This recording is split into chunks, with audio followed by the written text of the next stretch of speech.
Nekat ambil paksa jenazah COVID-19 dan tolak kenakan masker, aktivis di Banyuwangi dijebloskan ke penjara. Aksi ambil paksa jenazah di RSUD Genteng Banyuwangi bahkan sempat viral di media sosial.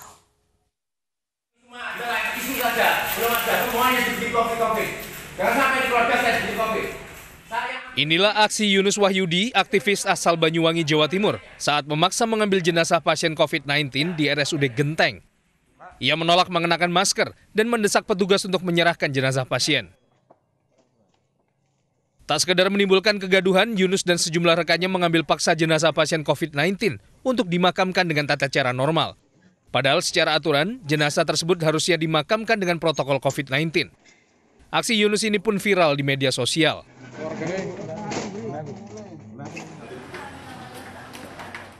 Akibat ulahnya, Yunus harus berurusan dengan polisi. Setelah jalani pemeriksaan, ia lantas dijebloskan ke tahanan Polresta Banyuwangi, Jawa Timur. Awal mulanya sebagai saksi, ya tadi sudah ada komitmen dengan penyidiknya pada saat itu bahwasanya setelah digelar baru saksi tadi berubah jadi tersangka dan polisi sudah profesional dalam menangani perkara ini. Atas perbuatannya, Yunus disangkakan pasal berlapis yaitu Undang-Undang ITE dan Undang-Undang Karantina Kesehatan dengan ancaman pidana di atas 5 tahun penjara. Dari Banyuwangi, Jawa Timur, Eris Utomo, iNews melaporkan. Petugas Satpol PP menggelar razia protokol kesehatan di Pasar Senen, Jakarta Pusat. Sejumlah pelanggar protokol kesehatan dikenakan sanksi.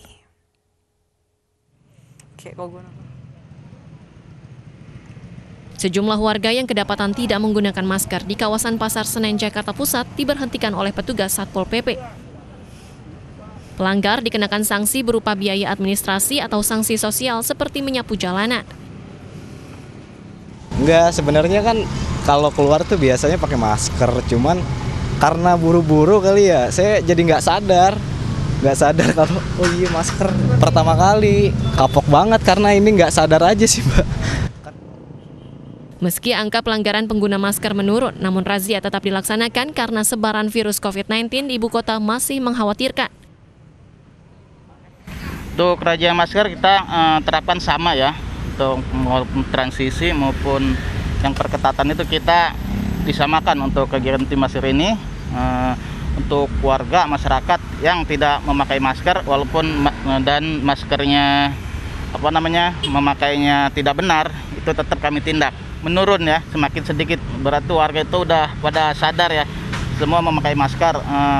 Sekarang untuk pelanggarnya itu sedikit menurun tiap hari. Razia masker akan terus digelar petugas gabungan selama pandemi untuk mengantisipasi penyebaran COVID-19. Dari Jakarta, Armalina, Gilang Ramadan, iNews melaporkan. Setelah diberlakukannya kembali PSBB transisi di DKI Jakarta, restoran dan rumah makan kembali bisa melayani pembeli makan di tempat. Meski demikian, pengelola diwajibkan mengatur kapasitas pengunjung dan sejumlah protokol kesehatan.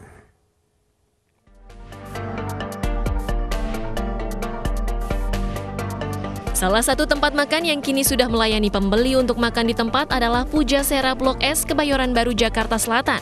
Sejumlah pembeli memanfaatkan kelonggaran PSBB transisi untuk makan atau sekedar minum di tempat. Meski demikian, setiap satu meja kini hanya dibatasi maksimal 3 orang pengunjung. Selain itu, pengunjung juga wajib mencuci tangan dengan sabun sebelum masuk area tempat makan, serta penggunaan masker saat tidak sedang makan atau minum. Semua pedagang sudah menerapkan. Pedagang sudah menerapkan, pembeli yang datang ada yang masih membandel nggak nih? Misalnya masih duduk bergerombol gitu? Nggak ada sih. Sejauh ini aman-aman aja. Sejumlah warga menyambut baik dibolehkannya makan di tempat, namun dengan catatan tetap memerhatikan protokol kesehatan. Kembali kepada kesadaran masing-masing. Kalau pengen sehat, selamat ya patuhi aturan protokol kesehatan. Di Pujasera Metropol Jakarta Pusat, seluruh pengunjung yang datang diwajibkan tes suhu dan mencuci tangan sebelum masuk. Pengunjung yang datang dan pergi juga wajib didata untuk memudahkan tracing. Sejumlah pengunjung mengaku tidak keberatan dengan adanya prosedur ini. Kalau kita diinformasikan gitu terkait dengan penularan misalkan, itu kan juga baik juga untuk kita ya. Saya kira itu prosedur yang bagus. Tidak hanya protokol kesehatan yang ketat, pengelola juga mengatur beberapa aktivitas kontak fisik seperti daftar menu yang dapat diakses secara daring dan menyarankan pengunjung untuk membayar non-tunai. Sekarang ya udah mulai ya lumayan ramai lagi sih dari sebelumnya. Sebelumnya kan hanya take away aja. Take away ya nggak terlalu banyak, sepi banget dia yang datangin. Kalau sekarang udah lumayan. Seperti diketahui, Pemprov DKI Jakarta per 12 Oktober lalu resmi memberlakukan kembali PSBB transisi di ibu kota. Dari Jakarta, Tim Liputan iNews melaporkan. Dan untuk mengetahui situasi tempat makan yang dibolehkan kembali menjamu pelanggan di tempat saat PSBB transisi, kita menuju salah satu pusat jajanan di Jakarta Pusat. Sudah ada rekan kami, Nadia Raisa di Jalan Sabang. Nadia, apakah setelah PSBB transisi pusat jajanan kembali ramai pengunjung? Ya, April dan juga Anissa, hingga saat ini di kawasan kuliner Sabang, meskipun sudah diberlakukan kembali PSBB transisi, dan yang berarti dine-in ataupun makan di tempat sudah diperbolehkan, tetapi menurut pantauan kami di sini masih terpantau sepi. Bisa dilihat kios-kios yang ada di sini kebanyakan tutup, dan kios-kios yang buka pun tidak banyak dikunjungi oleh pembeli di sini. Oleh karena itu, untuk lebih lengkapnya lagi, saya akan mewawancarai salah seorang pedagang di sini. Ya, selamat sore, dengan Ibu siapa? Dengan Ibu Ocha. Bu, bisa diceritakan, mungkin kan sekarang sudah diperbolehkan untuk makan di tempat nih. Apakah ada perubahan? Sepertinya sih kurang begitu ada perubahan, Mbak. Karena mungkin baru 1 hari ini kan PSBB baru dibuka gitu lah. Kalaupun nanti mungkin butuh waktu juga untuk normalnya lagi gitu. Kalau untuk secara jual beli online, apakah mempengaruhi juga, Bu? Kalau online masih biasa aja, tidak mempengaruhi. Kalau online GoFood ataupun GrabFood-nya seperti biasa aja. Cuman yang makan di tempatnya ini gitu. Sejak pandemi ini bisa diceritakan mungkin penghasilannya menurun, biasanya berapa menjadi berapa, Bu? Dari 50% turun lagi ke 25%. Parah. Lalu harapan Ibu ke depannya seperti apa nih, Bu? Mudah-mudahan COVID ini cepat berlalu, kita kembali ke kehidupan yang normal kembali lagi seperti yang waktu sebelum ada COVID. Kan ini sudah diperbolehkan untuk makan di tempat ya, Bu. Terus ada protokol kesehatan yang harus dipenuhi juga kah? Pasti. Tetap memakai masker, harus ada hand sanitizer, social distancing tetap. Cuman kan ini yang diperbolehkan hanya makan di tempat saja kan. Soalnya COVID-nya belum berlalu sih sebenarnya kan gitu. Oke, itu aja, Bu. Terima kasih atas waktunya. Ya, Anissa, April, dan juga pemirsa, meskipun sudah diperbolehkan untuk makan di tempat, tetapi di kawasan kuliner Sabang ini memang masih terpantau sepi. Tetapi tentunya ada protokol kesehatan yang harus tetap diterapkan, yaitu menurut pantauan kami di sini di pintu masuk sebelum memasuki area ini telah dipasang pelang informasi untuk menggunakan masker, lalu juga diwajibkan untuk mencuci tangan dan juga menjaga jarak. Selain itu juga di pintu masuk disediakan wastafel agar pengunjung yang datang tetap dapat menjaga kebersihan dengan mencuci tangan. Ya, Anissa dan juga April.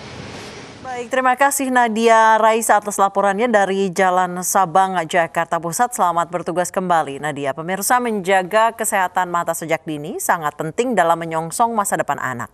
Pemeriksaan mata secara rutin diperlukan, terutama saat sekolah daring menggunakan gawai untuk kegiatan belajar. Untuk itu, MNC Peduli melalui MNC Media melakukan pemeriksaan mata gratis terhadap anak-anak kurang mampu di kolong Jembatan Pluit, Penjaringan, Jakarta Utara.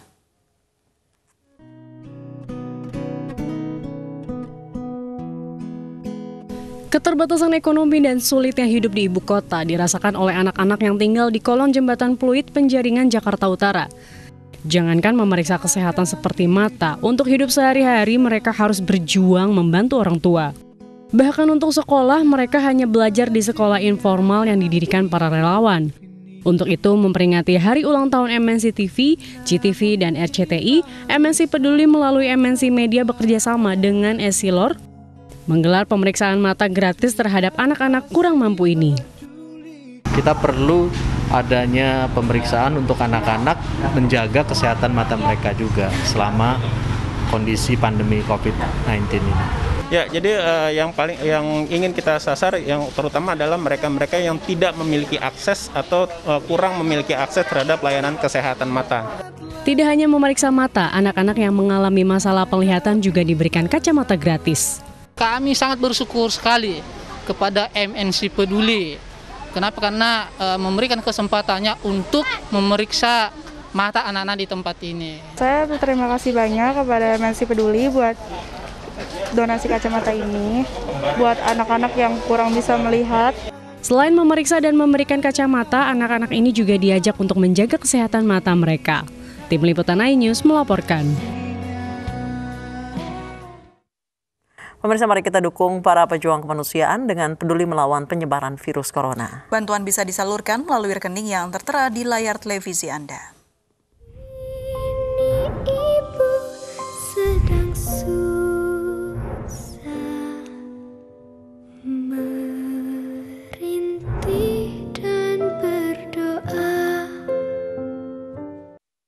Usai sudah kebersamaan kita dalam iNews sore hari ini, mewakili teman-teman yang bertugas, saya Anissa Dasuki. Dan saya Aprilia Putri, terima kasih atas kebersamaan Anda, selamat malam dan sampai jumpa.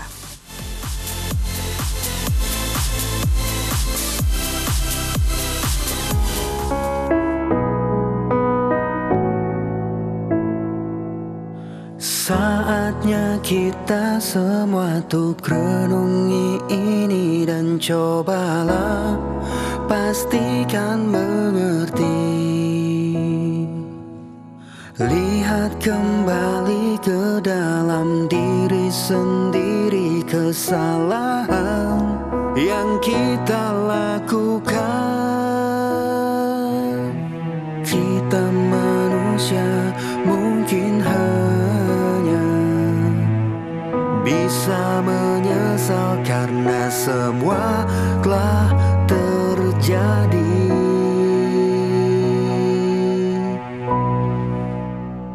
Dan cobalah mari kita semua saling menyayangi dan saling berbagi, dan bersama untuk hadapi bencana. Kelak sambut pagi dan cerah mentari.